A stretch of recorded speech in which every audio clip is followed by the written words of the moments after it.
Stonewall, avoid, blank, dissociation, defend. These are the get me out of here heroes, the ones that take you out of relationship with yourself and probably with others too.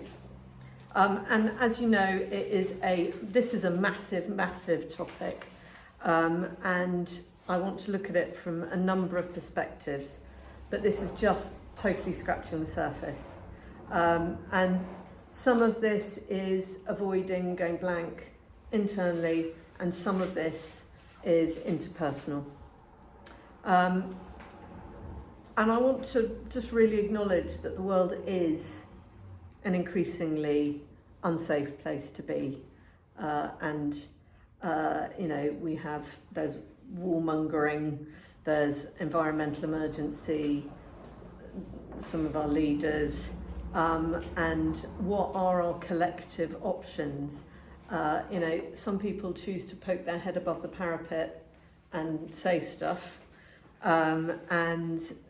but some of us are noticing that that's increasingly risky. So some of us are, or many people are heading towards more sort of avoiding, ignoring, tuning out. And what can we do to change the system? Is it getting on with life? But I just want to point out that little ones are still noticing and they're sensing and feeling the dangerous outside, and that they need us, and they need us to tune in to some of the fears. So even if we are avoiding, there's still stuff going on somatically in our body. And individually can do the healing, and also collectively in places like this, we can, come support each other. Biologically, we're wired to need others.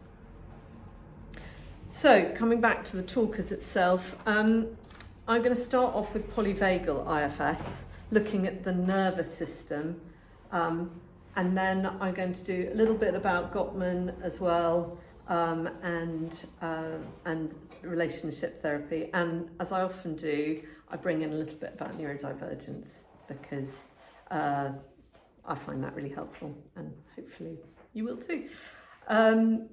So I wanted to, before I started on that, I want to draw the attention to any therapists.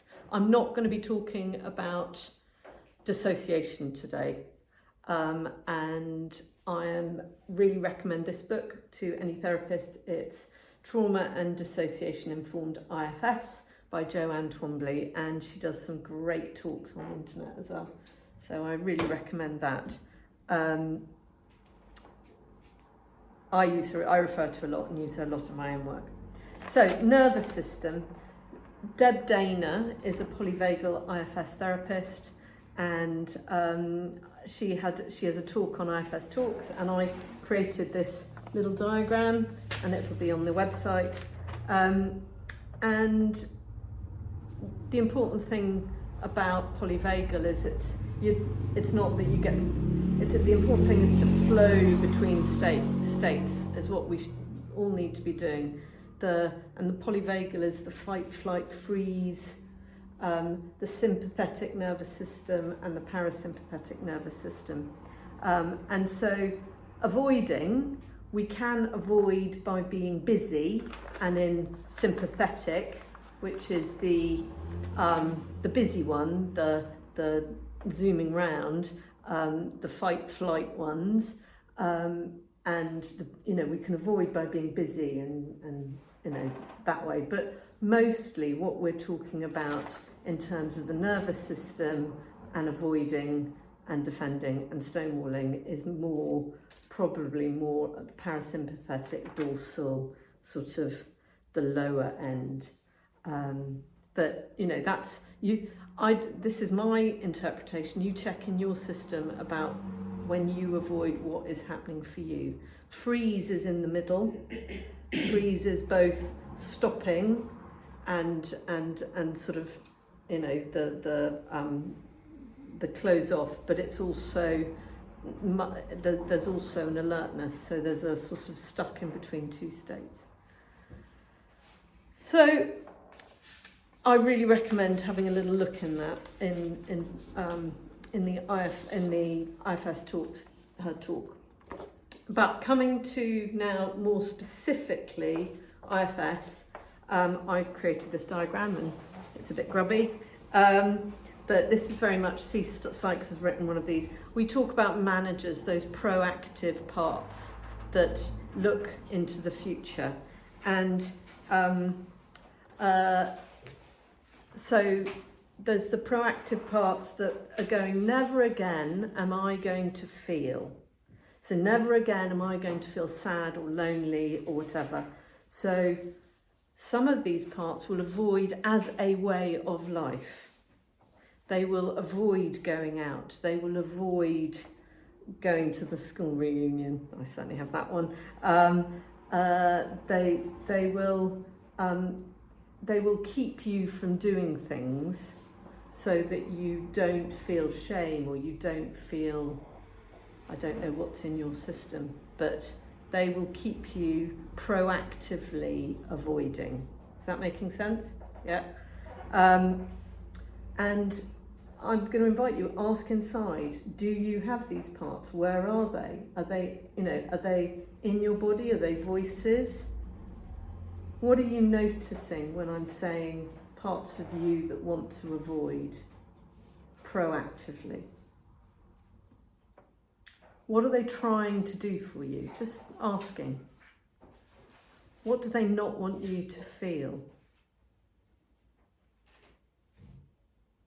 Or to have happen to you? What are they worried that other people might do to you? Can they let you know when they first came in? How old are these parts, huh? Or this one part?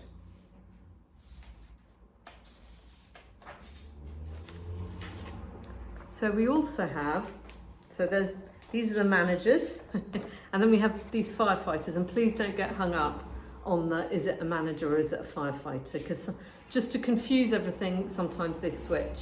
One is, it's the, I can see a panic look, sorry. Some of them are proactive and some of them are reactive. Firefighters are, something's come up in your system from an exile, from a vulnerable one, something's happened, and this one comes in to take you out, and it's lightning quick, lightning quick. And so someone's criticised you in the Gottman thing that's coming round. Someone has criticised you, so what do? You defend. You look away. Those are the ones that are trying to soothe your nervous system. They are totally focused on keeping your nervous system feeling okay. So what do? They take you out. So you might do the silent treatment. Anyone do the silent treatment? I can certainly I have parts that can punish or that can, look away on, to punish someone in some way, or to avoid. So I don't want to hurt their feelings. I don't want to get involved in the conversation. I hate conflict. So these parts of me can sort of keep away, avoid, not get involved, be frozen. So again, just check. Are any of these parts familiar to you? The ones that are in reaction to your nervous system being activated, what happens to your heart rate? What happens to your muscles? What are you doing here? And asking inside, how are these parts trying to help you? What's it trying to do for you? Every part has a good intention. Even the part I mentioned in myself that can use silence to punish someone else or to control someone else. It will have a good intention, and often it's a good intention to somehow protect me and my little ones. So it's not great for the other person at all, but it's got a good intention for me. It's somehow trying, from a much younger perspective, it's stuck in the past, looking after me. So what are their hopes for you? Ask, how old is this part? I've got this picture in my head of this one that wants to punish someone by being silent, of sort of being at school, and probably around 8. I don't know if that's familiar to anyone else, but you know, most of these parts are in single figures, and they've forgotten. They don't know potentially that you're grown up, that you're not a part. They might not even know you. So the IFS is all about getting to know these parts and being in relationship with them, and then things change maybe. So I'm going to now move to couples therapy, and in couples therapy or interpersonal IFS. So I tend to see quite a lot of pursuer-distancer relationships, and where one person seeks closeness and connection and the other tends towards independence and autonomy. And these patterns are often modelled on behaviours and dynamics of parents' relationships, or the result of inconsistent caregiving, parents' divorce, attachment disruptions, attachment styles. Just to confuse things, different parts have different attachment styles, just to put that in. And also, you might have a different attachment style with a different partner. So I just wanted to put that in, massive topic. And what I didn't say just previously was also from an IFS perspective, cultural and legacy burdens. You know, we live in Britain. British stiff upper lip, you know, children should be seen, not heard. You know, who in your family went quiet? Who in your family avoided? Who in your family stonewalled? Who in your family defended against? So some will be what your parts learnt to do to protect you from feeling vulnerable, but some have been learnt through generational stuff and cultural stuff. I veered off into Gottman, and I really highly recommend this.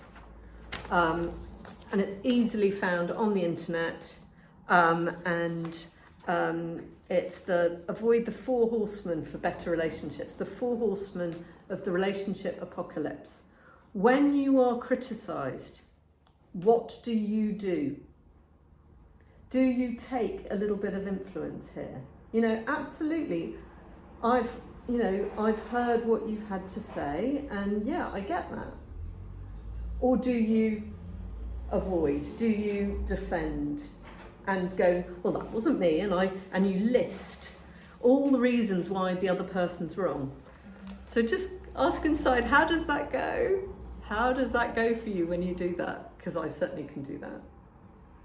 So there's the antidotes in here as well. And then so you've defended. So that often doesn't go well when you just say, no, you're wrong. I did this and I did that. The other person tends to up the ante and tends to get more critical, more contemptuous. So then what do?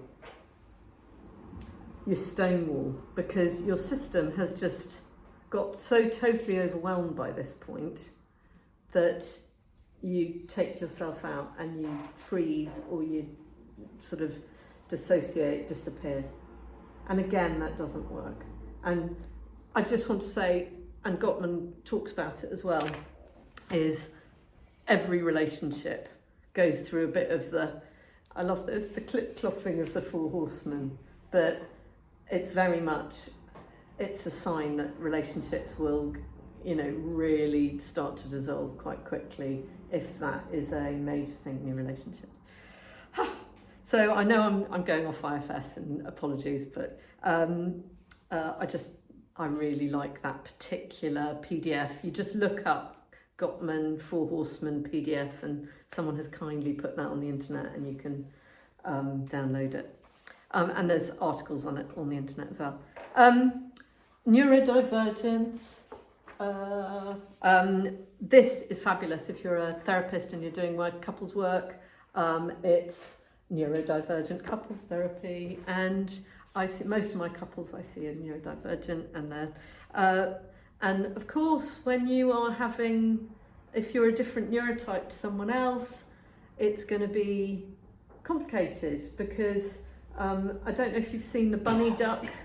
Or those Gestalt pictures where I should have got one here, I'll put it up on the website, but you look at it and someone will see a bunny and someone will see a duck, yeah?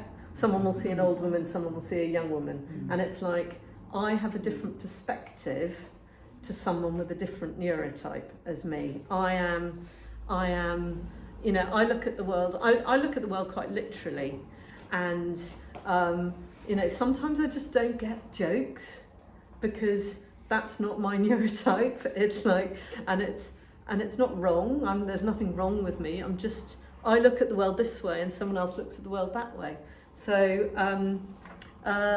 it felt really important for me to add this little bit. So if you're not interested in neurodivergence, it's time to turn off the video. But it's part of the autistic and often the neurodivergent self to need loads of solitude. I think this is really not pointed out enough. It's like, I need solitude, I need time on my own to breathe and then to come back into relationship. But it's like, it's not I'm avoiding, it is I need solitude. And it's restorative. And there is a wonderful thing, and I can't find there it is. It's on the internet. You can find it. There we go, and I'll pass this round. But the idea that there is hardware, my neurology is such, and then the parts are like the common software protectors, and then the burdens that the little vulnerable ones take on, they're like software viruses. So the common exile burdens. I'm going to pass that round. Thank you. Withdrawal often leads to. Sometimes I get physiologically overwhelmed by my dials for my sensory, lights, noise, busyness. I get sensorily overwhelmed, and so. Actually, withdrawal is often me needing to, withdraw from that. It's not that I'm angry with someone. It's like I'm overwhelmed here. I need to withdraw. So I'm seeing lots of nodding. Obviously, this is getting is relatable. Procrastinating, avoiding maybe a lack of dopamine. So it's just looking at the world and experiencing the world differently. Interpersonally, neurodivergently, that's that word, it may be an attempt to self-regulate and not reject or hurt the partner. Attempting to face a hard truth like wanting to end a relationship but not wanting to hurt the partner. Hopefully that's not so often, but sometimes it's like it's in the book, will not say something because there might be some shame and I don't want to admit something. Finally here, there could be a thing around smothering and a lack of awareness about interpersonal relationships and boundaries, or neurodiverse folk, one of our things is about hyperfixations, and I don't know if anyone else this is a thing for anyone else, but you can get hyperfixated on someone. It's like, I have special interest, this is my special interest. I get very monotropically focused on things, and some of us that are neurodivergent, when you first meet someone, you can get hyperfixated on them. And it's like, then there needs to be some support here to help that relax. It's rarely a malicious intent. Obviously I know that there's narcissistic, there is disorder at the end of the spectrum, but often what I'm talking about here is not the malicious intent. It needs to be addressed by psychoeducation about healthy relationship dynamics and increasing both partners' skills on saying no. So I had an experience in the sun, and I'm going to come to an end soon, with my son. And I was really excited about something, and I can get very wordy and I can get very excitable. And I started being really excitable and telling him about something about for your birthday, and let's talk about it at lunch and it'll be really good. And he just went, "Whoa, Mum," and he stopped me, and I had a real shame attack. But actually, I need to learn to be relating with him. So he was actually clearly showing me, "Mum, I've had enough. I need to love you, but can you stop?" And then so we go away, and I can think, I can relax and do my thing, and then come back and speak in a way that he can hear me. So he wasn't avoiding, he was saying, actually, because he's neurodivergent too, actually, I can't take in any more of what you're saying. Stop. Great, isn't it? Yeah? So lots of practice both ways. So I'm going to end there. Hopefully that's made some sense.